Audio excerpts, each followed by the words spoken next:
Hello students, आपका बहुत बहुत स्वागत है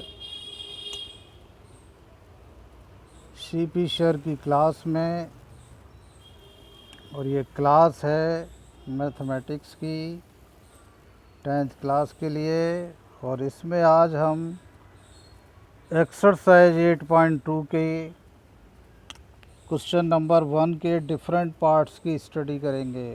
तो सबसे पहले हम क्वेश्चन फर्स्ट का फर्स्ट पार्ट लेते हैं। तो क्या है इस क्वेश्चन में? इवेलुएट। हमें इस पूरे को इवेलुएट करना है। इवेलुएट मीन्स हमें इस पूरे की वैल्यू फाइंड आउट करनी है। तो बेटा लोगों, ये क्वेश्चन ज़्यादा डिफ़िकल्ट नहीं है। बस ज़रूरत है आपको कि ट्रिग्नोमेट्रिक जो टेबल होती है जिसमें साइन 30, कॉस 30, टेन 30, टेन 45 ये सारी वैल्यूज होती हैं, वो याद करनी है। आइए फिर करते हैं हम सॉल्व इसको। तो देखिए, सबसे पहले इसमें साइन 60 की वैल्यू होती है √3/2। आपको अगर ये याद नहीं है तो आप ट्रिग्नोमेट्रिक टेबल को देख लेना। फिर कॉस 30 उसकी वैल्यू भी होती है √3/2। आप अपना माइंड लगाने की कोशिश करो, हम लिख रहे हैं और आपको समझ में आ जाएगा, और नहीं आएगा तो हम आपको समझाएंगे भी। ये भी पढ़ने का और पढ़ाने का बहुत अच्छा मेथड है।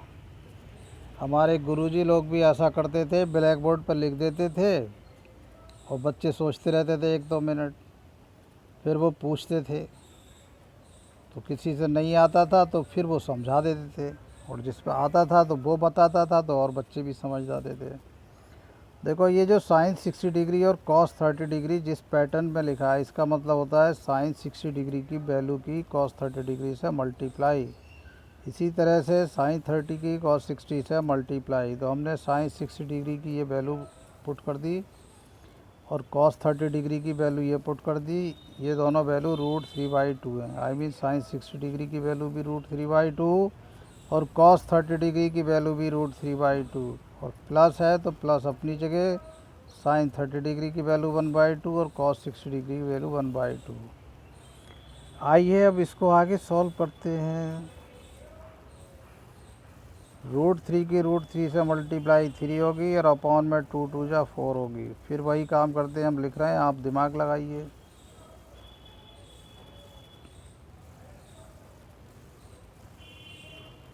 आप माइंड लगाइए, आई एम राइटिंग। चलिए, लिख लिया आपने काफ़ी। अब जिन बच्चों को समझ में नहीं आई है तो बताते हैं। √3 की √3 से मल्टीप्लाई 3 और अपॉन में 2 की 2 से मल्टीप्लाई 2×2 = 4 प्लस ये आ गया। न्यूमरेटर में 1 की 1 से मल्टीप्लाई 1 आ गई और डिनोमिनेटर में 2 की 2 से मल्टीप्लाई 4 आ गई। ये मल्टीप्लाई है, ये भी एक फ्रैक्शन है, ये भी। इट मीन्स इसका न्यूमरेटर इससे मल्टीप्लाई होगी, इसका डिनोमिनेटर इससे। अब देखिए, ये फ्रैक्शंस हैं 3/4 एंड 1/4, बोथ आर फ्रैक्शन, तो इनको प्लस करना है। तो जब डिनोमिनेटर सेम है तो उनमें से एक ये आ गया, जिसे कहेंगे हम 4 और 4 का एलसीएम। और अगर डिनोमिनेटर सेम है और प्लस है तो सीधे 3 और मैं 1 को प्लस कर दो, तो 4/4, 4 से 4 कट के 1 आ गया। वेरी गुड, आपको तो क्वेश्चन समझ में आ गया। Thank you, thank you. अब हम नेक्स्ट क्वेश्चन करते हैं। क्या है नेक्स्ट क्वेश्चन? कि 2tan² 45 डिग्री और plus cos² 30 degree minus sin² 60 degree. तो 2tan² 45 डिग्री का जो मतलब होता है वो 2 की मल्टीप्लाई होती है tan² 45 डिग्री से, इसलिए मैंने 2 लिखा और फिर tan 45 की वैल्यू लिखी 1, और ये स्क्वायर है तो ये इस तरह से 1 का स्क्वायर होगा। और ये प्लस है तो प्लस cos 30 डिग्री की वैल्यू √3/2, और ये देखिए स्क्वायर है तो ये इसका स्क्वायर हो गया। फिर नेगेटिव साइन 60 डिग्री की वैल्यू भी √3/2 होती है। ओके, स्क्वायर है तो स्क्वायर कर दिया। अब देखो कितना इजी क्वेश्चन है। बहुत ही ईजी क्वेश्चन है कि √3/2 होल स्क्वायर और √3/2 होल स्क्वायर ये दोनों एकदम सेम है, आइडेंटिकल, और यहाँ प्लस है ये माइनस है, इसलिए ये आपस में कैंसिल हो गए। जैसे 2 - 2 0 हो जाता है, ऐसे ही √3/2 whole square minus √3/2 whole square 0 हो गया, तो रह गया ये 2। 1 का स्क्वायर क्या होता है 1, और 2 बचा 2, आंसर हो गया क्वेश्चन का। समझ में आया भाई? बोलो तो आ गया? अच्छा ठीक है, वेरी गुड। चलिए अब थर्ड पार्ट करते हैं। ये क्वेश्चन 1 के सारे पार्ट हैं, इनको करने के बाद आप दोबारा अपने रजिस्टर में करेंगे। तो देखिए हम क्या करेंगे, इसमें cos 45 डिग्री की वैल्यू पुट करेंगे, sec 30 की और cosec 30 की। मैं आपको बता देता हूँ थोड़ा अलग। cos 45 डिग्री की वैल्यू होती है 1/√2। sec 30 डिग्री की वैल्यू होती है, ये बेटा आप सभी लोगों को याद करने हैं। कहाँ से? ट्रिग्नोमेट्रिक टेबल से।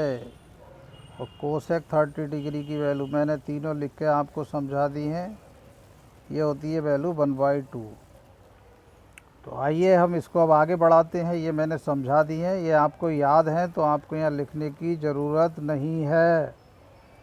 ओके भाई, तो आगे देखिए करते हैं। cos 45 डिग्री की वैल्यू 1/√2। ओके, और ये अपॉन का ये साइन आ गया। फिर साइन sec 30 डिग्री की वैल्यू कितनी है 2/√3। तो इसको हम, ये तो समझाने के लिए करा था, इसको इरेज कर लेते हैं। sec 30 की वैल्यू 2/√3 और प्लस cosec 30 की वैल्यू 2। cos 45 डिग्री की वैल्यू, sec 30 की वैल्यू, ये प्लस है तो प्लस आएगा, cosec 30 की वैल्यू 2। अब इसको थोड़ा सिंप्लीफाई करते हैं, क्योंकि अगर ये क्वेश्चन 2 मार्क्स का है और आपने यहाँ छोड़ दिया तो आपको 1 मार्क्स से ज़्यादा नहीं मिलेगा। तो सिंप्लीफाई कैसे करेंगे? देखिए इस 2 के अपॉन में कुछ नहीं है तो हम लिख देंगे 1। 2/1 का मतलब होता है 2 को 1 से डिवाइड करना, और 1 से जब 2 को डिवाइड करेंगे तो 2 ही आता है, तो इसलिए 2 को हम 2/1 लिख सकते हैं। ये सिर्फ इसलिए लिखा जा रहा है ताकि आपको फ्रैक्शन है, फ्रैक्शन है, एलसीएम वगैरह समझ में आए। अब न्यूमरेटर में तो कुछ हो नहीं पाएगा, डिनोमिनेटर में ही थोड़ा सिंप्लीफिकेशन होगा, तो करते हैं भाई। 1/√2।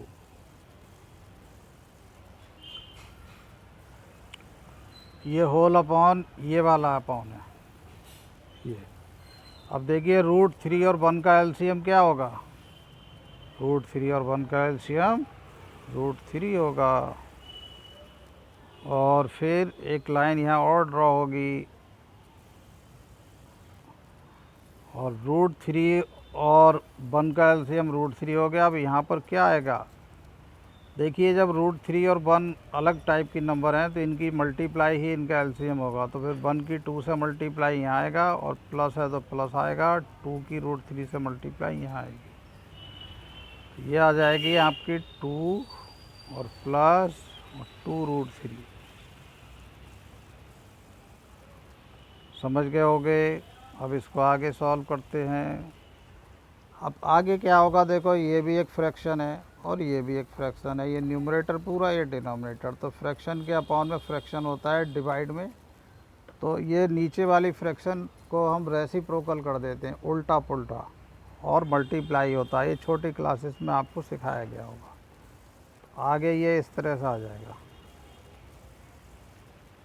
ये मल्टीप्लाई का साइन आ जाएगा यहाँ पर, और फिर √3 आ जाएगा ऊपर, √3, और अपॉन में क्या आएगा 2 + 2√3। ओके, और ये ब्रैकेट लिखना चाहिए, ये दिस होल, क्योंकि ये जो है इसके साथ मल्टीप्लाई में आएगा। नहीं तो ऐसा हो सकता है ब्रैकेट नहीं लगाओ तो इसको इसमें मिक्स कर दोगे तो क्वेश्चन गलत हो जाएगा। चलिए भाई, इतना समझ में आ गया, अब आगे देखते हैं। ठीक है, तो इस क्वेश्चन को जो हमने लिख रखा है इसको आप समझ कर लो, ये अभी नहीं है, यहाँ कैलकुलेशन करते हैं उस क्वेश्चन की। तो देखिए √3 की 1 से मल्टीप्लाई √3 और अपॉन का √2 ऐसे ही रहेगा। और ये जो है 2 + √2 इसको हम रैशनलाइज करेंगे।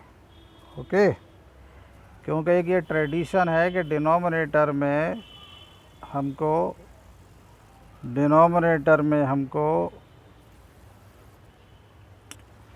रूट में नंबर छोड़ना नहीं है।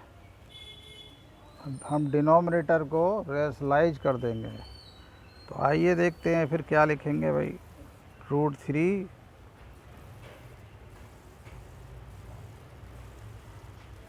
अपॉन में क्या है भाई, √2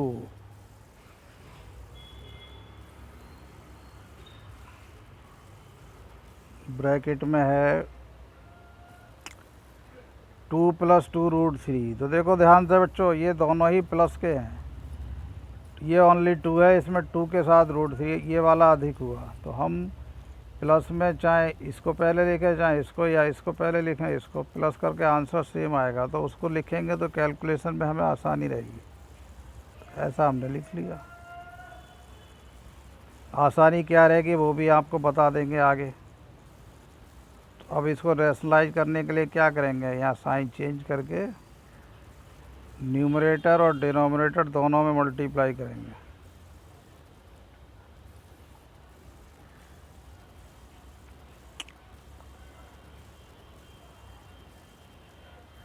इसको रैशनलाइज कर रहे हैं, इसको भी रहने दीजिए। यहाँ प्लस है तो माइनस करके बाकी सब सेम, ऊपर भी करेंगे नीचे भी मल्टीप्लाई करेंगे।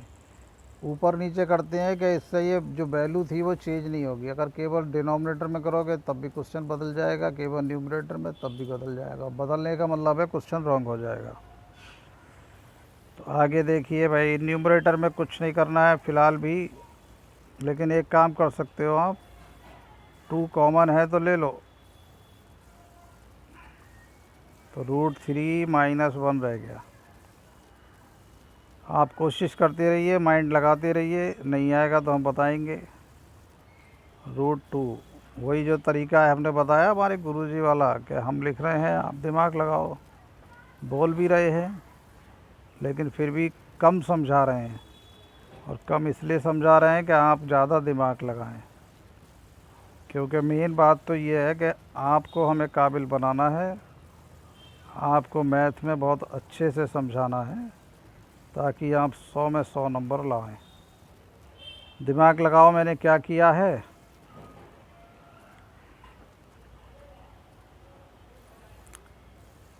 ये 2√3 हो जाएगा और √3 - 1। आप पूरा अपना दिमाग लगाते रहिए। ये √2 और ये 4 3 ये 12 हो जाएगा, और माइनस ये, अच्छा ये मिस्टेक हो गई है एक यहाँ पर, इसको सही करते हैं। ये 4 नहीं है, ये 2 है। 2 का स्क्वायर 4। अब देखिए हमारे कुछ बच्चों को अगर समझ में नहीं आई है कुछ बातें, तो थोड़ा दोबारा से एक्सप्लेन कर देते हैं। ये तो आपको बता दिया है। अभी हमने न्यूमरेटर में कुछ नहीं करा है, इसमें भी सेम है। यहाँ देखिए a + b और a - b, ये अलजबरा की आइडेंटिटी यूज करिए। ये दोनों सेम है तो a हो गया, ये दोनों सेम है, सपोज कर लो b।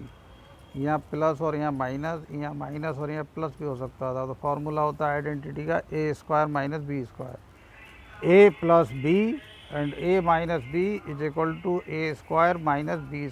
तो a कौन है, 2√3, तो उसका स्क्वायर कर दिया। b कौन है, 2, उसका स्क्वायर। 2 का स्क्वायर 4 होगा, √3 का स्क्वायर ओनली 3, 4 की 3 से मल्टीप्लाई 12 आ गई, 2 का स्क्वायर 4 आ गया। ओके भाई, आपको समझ में आ गई ये बात। आगे हम फिर और करते हैं, और न्यूमरेटर में कुछ नहीं करेंगे अभी भी। 2√3 और √3 - 1 ही रहेगा।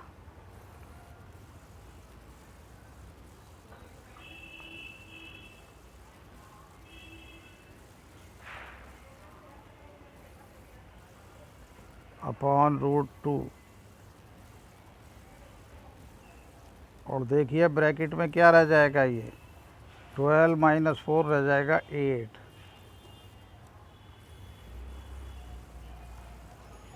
अभी भी डिनोमिनेटर में रूट है और इस रूट के साथ कोई दूसरा प्लस या माइनस में नहीं है, मल्टीप्लाई की बात नहीं है, प्लस या माइनस में नहीं है। तो फिर जितना ये है उसी से मल्टीप्लाई करेंगे,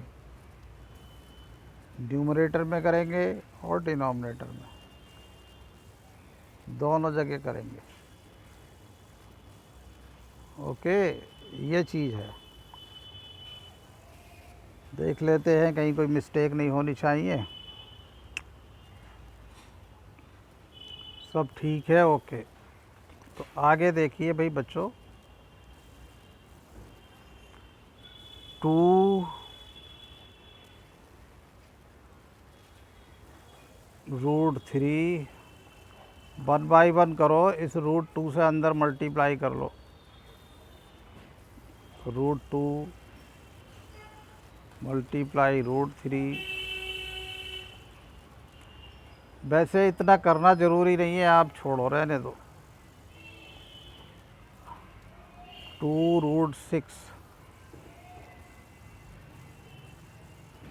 रूट 6 कैसे आया, इस पर थोड़ा अपना माइंड लगाओ।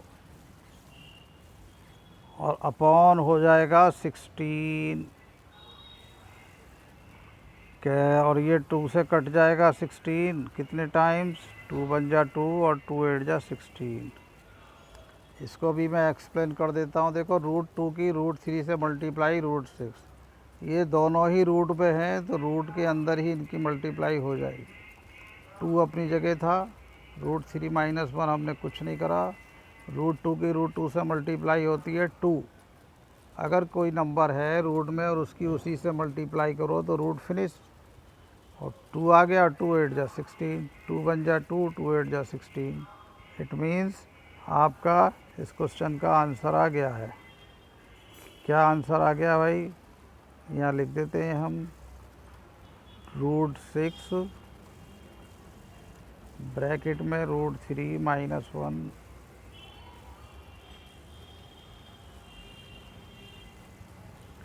Whole upon 8। ठीक है भाई, ये आंसर हो गया। तो देखिए, हमने आपको